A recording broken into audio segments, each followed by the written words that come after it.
Welcome back to the PSN Commanders Network. It's your boy Tone, aka Tech. I am back with another live stream. If I just talk to God, for God, and I hope God's for doors and pave me for all people can doors ain't pretty much Davio. I'm here at the Washington Commanders. If I get too far into today's live stream, though, get to the first of the day, we'll get right into today's live stream.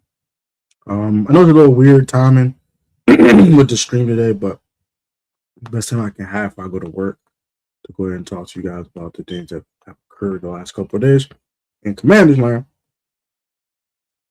Let's talk. We're gonna chop it up and we're gonna get right into the shenanigans once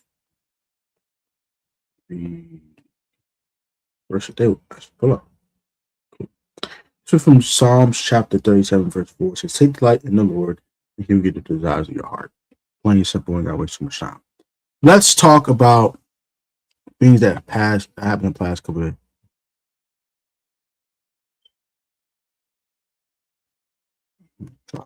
What? Spoil, shut up. Whatever. That's all I'm saying. So, Commanders had like a couple of things that happened over the past couple of weeks, not a couple of days. We've interviewed some very, very, very, very, very high end prospects, guys that we might take with the 7th pick in the draft. We'll talk about that. Also, we'll talk about the interview with the pressure reaction to what Adam Peters and Dan Quinn has said in the presser the other day. And we're going to London. Let's start with that. So the Commanders will be going to London to play one of their home games this year. You know, we had to sacrifice a home game this year for the international series, and we'll be playing one of our home games in London. Our home opponents are as follows. We play the division opponents, you know, Eagles, Giants.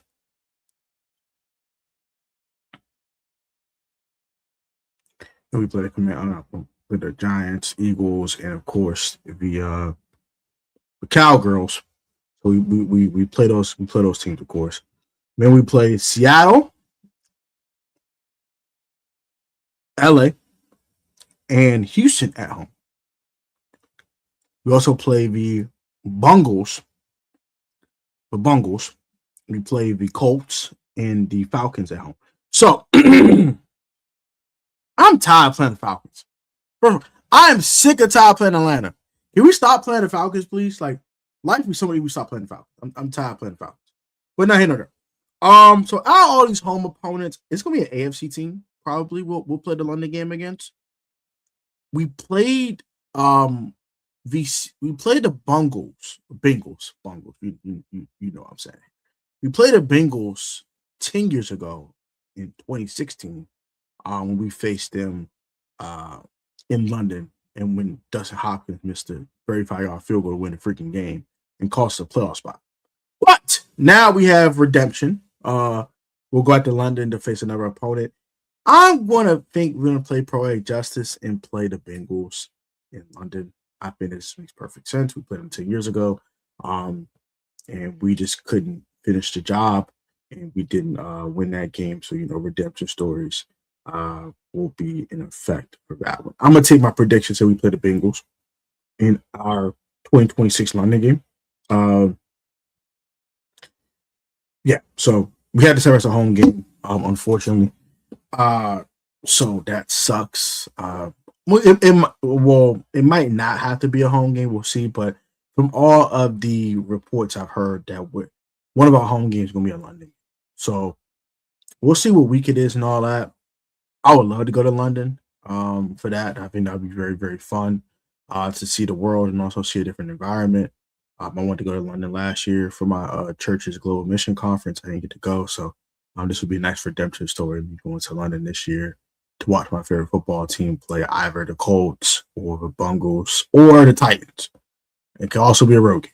I'm hoping for that. I'm hoping not for that. So I want to go to Nashville to visit my best friend. So hopefully it will not be the Titans. I hope it's one of these other AFC games. Might even be the Jaguars. I'll take that too. But yeah, that is the London conversation. We'll go ahead and move on to the next things. So Adam Peters and Dan Quinn had their pressers the other day, and We'll watch one of them. I'd rather watch Dan Quinn's presser because I think he gave a lot more insight than what Adam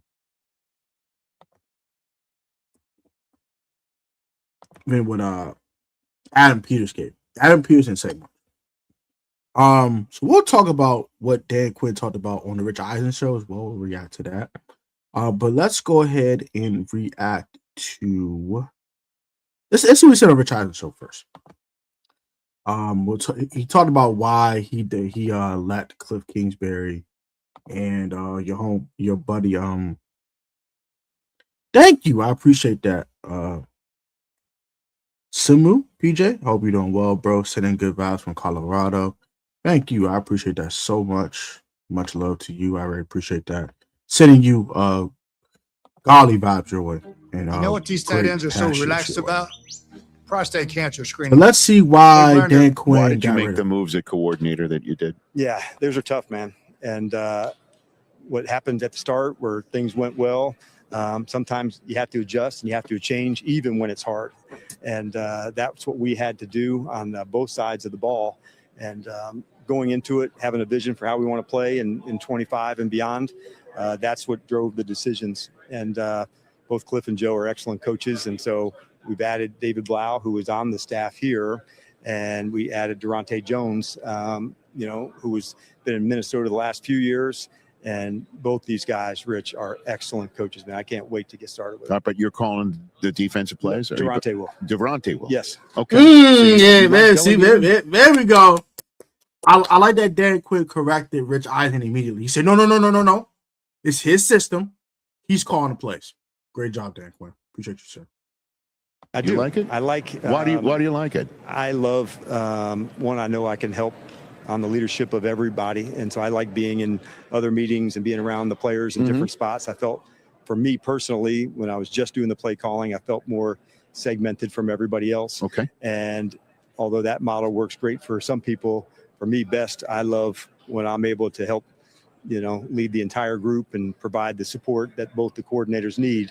I know that's how I do it best. What's your approach to having a very important draft choice, not just for your organization, but right there in the first round where there could be some movement if somebody wants a certain player? You've got optionality, which is, I know, what you like to have going into a draft. It is. This is not the, you don't want to pick this high where you're at when you're here on that time. Okay, there's going to be some really, really good players, Rich, that can help change, and change your team, change how you play. And so Adam and his crew, man, they're on it. They've got a vision. They know what to do. I like seeing Adam on game day, which is draft weekend, to see those decisions. And, like as a coach during the game, that's go for it, don't punt, kick, all of those want to go.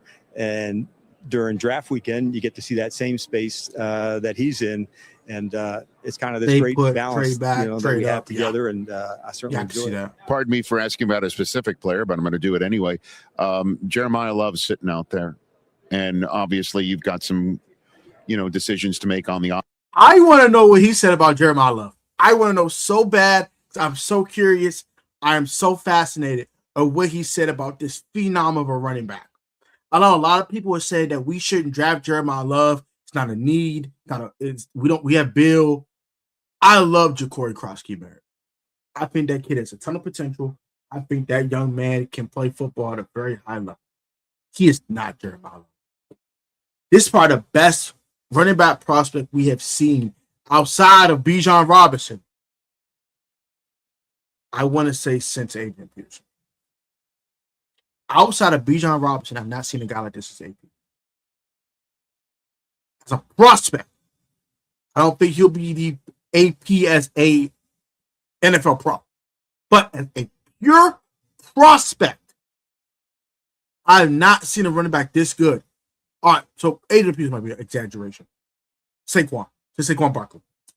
This is the best running back prospect I've seen since Saquon Barkley, not named Bijan Robinson. Almost forgot about Saquon, respectfully. So, in the past 7 years, the best running back I have seen, tape-wise, stat-wise, the load that he has taken in the league or in the college ranks. Pause. and the potential since Saquon Barkley. The only guy I would say is a better prospect than Jeremiah Love in the past 7 years is Bijan Robinson. All right, with your man. Let's continue.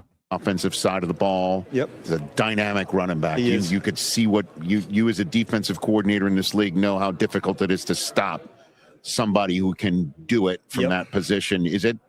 Where are you on the philosophy of taking a running back as high as you're drafting? Yeah, I think the best thing, man, like who are the guys that can help impact your team? Right. And I think our league has changed a little bit, Rich, over the last few years into that way when you see guys who can absolutely make impactful plays to do things. That's really what you're looking for. Right. How does somebody impact the team in a great way? And sometimes that's through running back. And we've seen, the players over the last, 4 or 5 years who have done that, and they deliver. And so what happens, I like him and him and him. When you get into that spot, there's so many guys that you like, and you start putting them into rankings and where do you go? But like I said earlier, Adam and his group, they've got a really good process, man, that they go through. And that's about what he said. That's fine. So I want to say that I like both Notre Dame running backs. I think Price is really good too. If you took Price early in the second round, you had maybe get a second round picks around, we trade down something like that. I wouldn't mind that either. I think that'd be also a good look as well. So I'm gonna see if I cannot find it.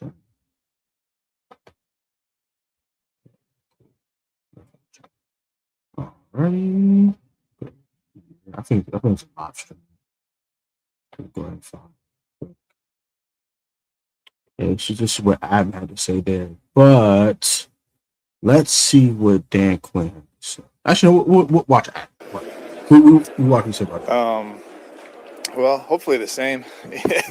But yeah, I mean, every time you approach everything the same, and you want to really uncover every stone and do all the work on all the different possibilities, whether that's, you stay in pick, you trade back, you trade up, and you want to be sure you have all your bases covered because you don't know what's going to happen on draft day. Exactly. I completely agree with what Adam said there. Are you Jordan Peele? No, I'm not Jordan Peele. How do you feel about J.K. Wheatley and Danny Sutton in Washington? I like J.K. Wheatley Wheatley a lot. I'm a Penn State fan, so I watch him. I think he's a heck of a football player. I do think he'll probably take it in the 4th round. We don't have a 4th rounder right now, so it's kind of tough to say if we actually were able to acquire J.K. Wheatley. I don't want to take 171. Thanks a little early. I want to be honest, but I do like the player a lot. I think he's a heck of an athlete. Tackles well. The ball skills are above average. He does everything pretty well. He doesn't excel in any particular area. He does everything very well. He's a Panama proficient in many, master of none. Shout out to Louis T for that acronym. I like him though. He's a really good football player, and I wouldn't mind if we had a chance to pick him in the 5th round. I would definitely do it. I think he'll be gone by the time we pick him in the 5th though, and I don't want to spend 71 on a guy like that. It makes it a little harder. You might have to trade back just to get the extra draft capital and have the extra flexibility to get more young talent. So we'll see how that goes. But let's just see what happens. If a team, wants to trade up from 27, you have to be ready for that. Like, who's going to be there at 27? Is that worth it? If someone's coming up from 27,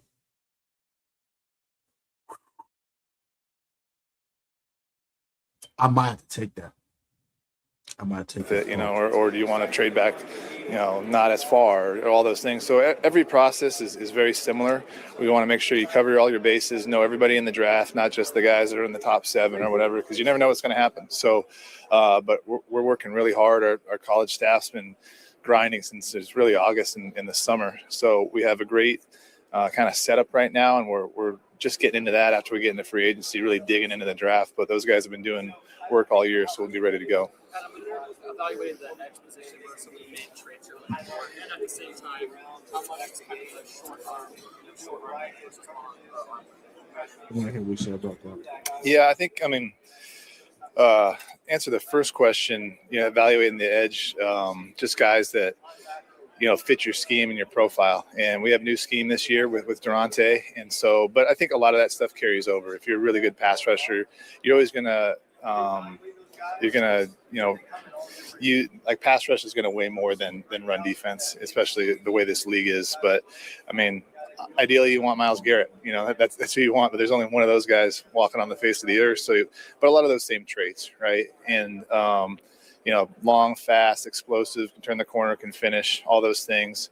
In terms of guys with shorter arms, and there's a few in this draft that are really, really good players, it's, arm length is, I can go into days on this arm length thing, because every time you measure somebody's arm, it could be 30, 31, 32, 33, just depending on who measures it. So you get a pretty good idea of how long their arms are with that, but you really, how well they play with whatever length they have. Some guys have shorter arms that play with great length and extension all the time. So, yeah, I think it's hard, but I think that's just this league, and we had 10 head coaching changes. So there's just always going to be turnover and volatility just based on the way this league is built and run. And a lot of teams have done really well. Like you look at the Patriots, they got to the Super Bowl this year with a new coordinator, albeit a really experienced and good one. So it just matters, how quickly you can implement that. And so, when you do that, what's your plan? Like how are you building that for success with the players that you have, starting as soon as you hire them? How are they building the installs? How are they teaching it? And how quickly can the players learn and adapt and excel in it? So, yeah, sure, it's hard. It really is. But, that's our jobs. As a follow-up for that, still pretty young. Considerations you take into that decision when you're dealing with the quarterback who's still within his first 3 years? Yeah, I think, with Jaden, all of our decisions are really in consideration of him. And this one, especially with keeping David Blau and their history for the last 2 years of working together. So that helped a lot, and that gives us a lot of confidence. They have an incredible working relationship, and David's an incredible coach. So that will help speed up the process for sure, where you don't have the getting to know kind of trust building factor. That trust is already built. So that'll really help us moving forward. But, I think that's everything, we're going to be doing is going to be with Jaden in mind. The expectations you guys are going to move on from Marshawn Lattimore. You guys made a final decision? No, we haven't made a final decision there. There's a lot of things that go into that, and we'll still have a few more conversations, Ben. But until then, yeah, he's still on our team.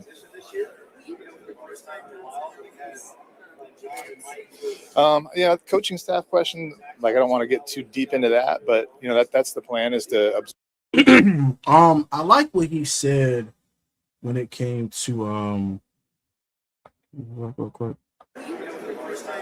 Made it a final decision there. There's a lot of things that so I like how he's keeping the Marshawn Lattimore thing hush hush. They're gonna cut Marshawn Lattimore. I'm not really worried about that. It's a matter of, is there injury settlement involved? Do I trust the player? I think that arrest probably did him in, honestly. I thought they might have. I put it this.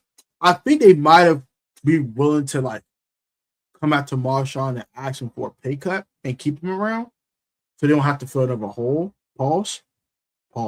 But at the same token, once he got arrested, it was like, all right, bro, you got a gun charge, bro. I ain't got time for that. I don't know if you're gonna get locked up for this gun charge or what.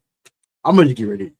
But now with the ACL tear he suffered back in week 9 versus the Chiefs, or week 9 versus the Seahawks, I'm sorry. We start to play better. We start to see the old mark on that. But now there, it's a foregone conclusion. They don't get much on that. It's a matter of when they get rid of him, not if they get rid of him. It's a matter of when, not if. So, not worry about that too much. Let's go ahead and fast forward. Every chance of success. So, yeah, we'll do that. I'm not to pick at the scab here, but a guy like Trevor walking out the door, you guys' success with finding those late round gems and those guys being such good contributors for you guys on this roster. How do you compensate for that and kind of keep that evaluation and success? Yeah, that is a good question, and I think obviously it's not orthodox for a college director to leave at this time. So we will have our work to do. But I think in terms of Tim, I really, that was a personal thing for me too. When I was a college director at Denver, I got asked to go to the 49ers, which was my hometown team, and great man by the name of John Elway allowed me to do that. And so I wanted to pay that forward. And I think Tim has more than earned that really with his 24 years of service to us. And so, that I respect that. The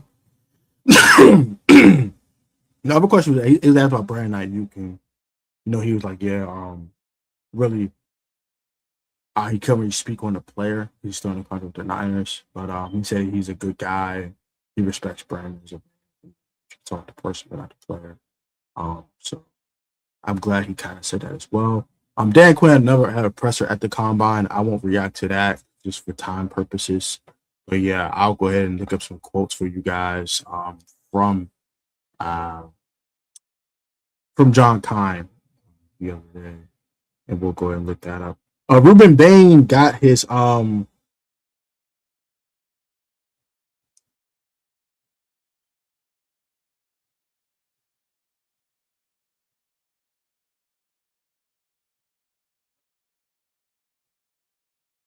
me see. Also on Learn Tunnel Talk, they said they start having conversations. They don't want to drag it. They want to get it done. So shout out to Adam Peters for not want to drag it. Hopefully he does not drag it. Sounds similar to what he said about Terry last year, but I think he learned his lesson from Terry McLaurin. Let's see what else here we could see. Ruben Bain had the smallest arms of anyone since Nate Williams and Sutton Smith. Nate Williams was drafted in 2013, and Sutton Smith was drafted in 2013. Jermaine Johnson's gotten traded. He got traded to the Tennessee Titans for T'Vondre Sweat. Pick a swap of defensive players straight up. Jermaine Johnson was last year's rookie deal, I think. And I think T'Vondre Sweat is also on the last year's rookie deal. That's just very interesting. What was said at the combine?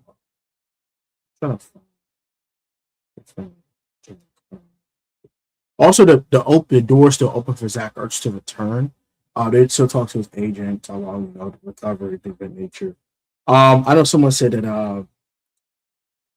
I did say if he came back, I wouldn't mind him being tight end 2 on the roster, but not tight end 1. I think he needs to be a complimentary tight end to another younger tight end.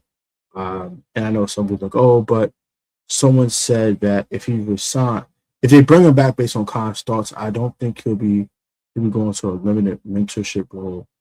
He has to be tight end 1 again. Signed.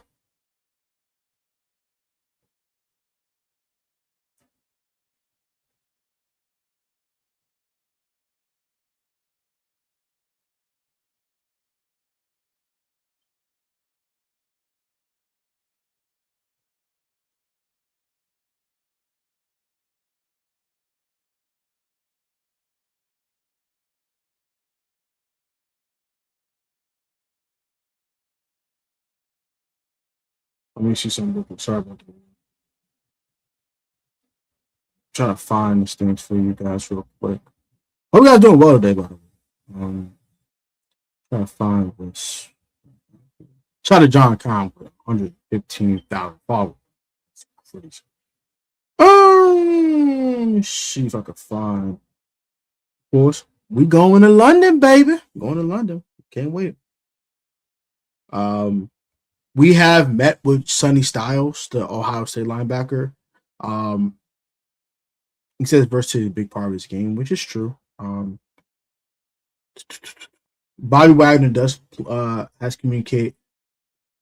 Well, he hasn't communicated plans to Dan Quinn yet, but he is planning on coming back in 2026. We haven't got to specific what's ahead or where we are yet. That'll be in days ahead. I'm just talking about Sonny Styles. Bobby Wagner. So, Pierce said he would not be extending Daron Payne, but love what Payne brings to the defense. I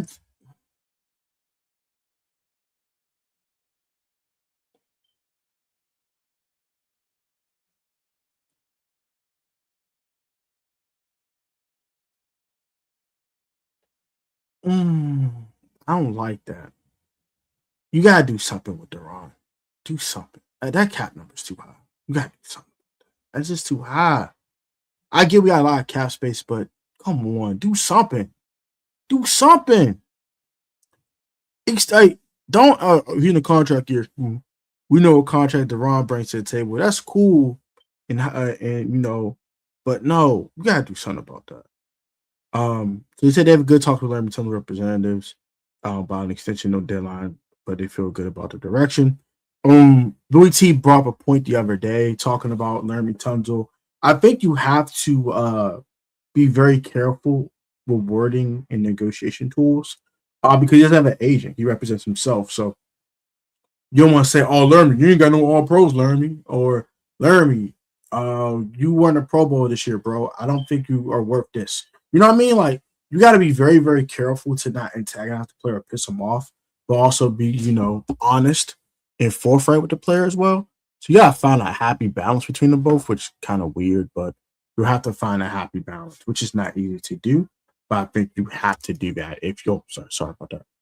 If you are the Commanders and Peters. So it's kind of tough to do that, but you have to do that if you're a Washington there.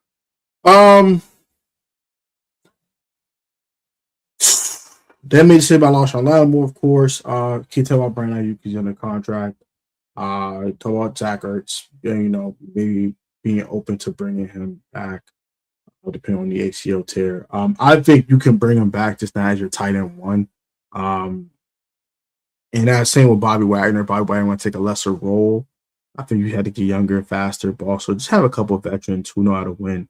I'm not saying don't play them at all. They don't deserve to play at all, but Bobby Wagner should not be playing 100% of the snaps, and also Zach Ertz should not be your starting tight end. He could be the tight end 2 and 2 tight end sets. I think he could still have a 400-yard year next year, or 450-yard year next year as well. But I just don't think like he should be the de facto tight end 1 in Washington anymore.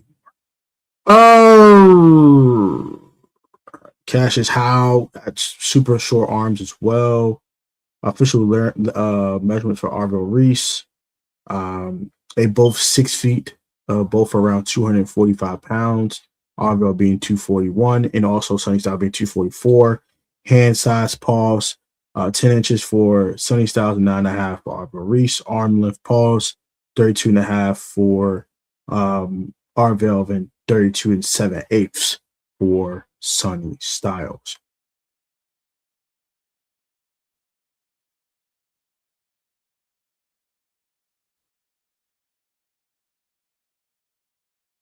Yeah, so that's that.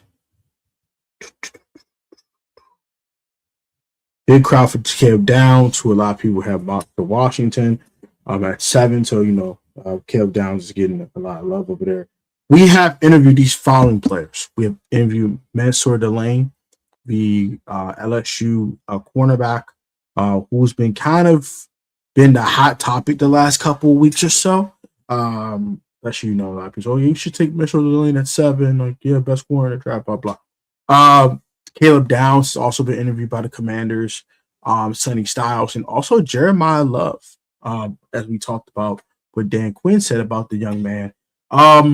I think those are the 4 favorites to be drafted at 7. I think David Bailey, and now with the trade of Jermaine Johnson, we're not getting any of the edge rushers. That's a realization we're going to have to face now. We're not getting Ruben Bain, and we're not getting David Bailey. Cassius Howe is not worth the 7th pick. I'm going to keep standing on that, so I can't stand on it anymore. He's not worth the 7th pick. So, that being said, I think you have to go with one of those 4 players. Jeremiah Love, Mansour Delane, Sonny Styles, Jeremiah Love, or Caleb Downs. You got to go one of those 4 guys. I think those are probably the 4 best guys at 7. I might do a full 2026 first round mock draft for you guys sometime this week. But yeah, I just don't see us being able to get one of those guys at 7. David Bailey is good as gone. I have to face that reality. It sucks, but that is the reality. Ruben Bain is good as gone. I have to face that reality. Unfortunately.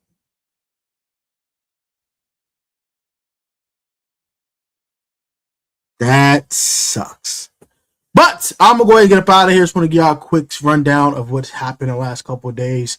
The Commanders are now London bound as they are heading to London and one of their probably week 7, week 8, week 9 games versus either, Titans, Jaguars, or probably Bengals, one of those 3 teams. I'm leaning towards Bengals. I heard that they sacrificed a home game this year.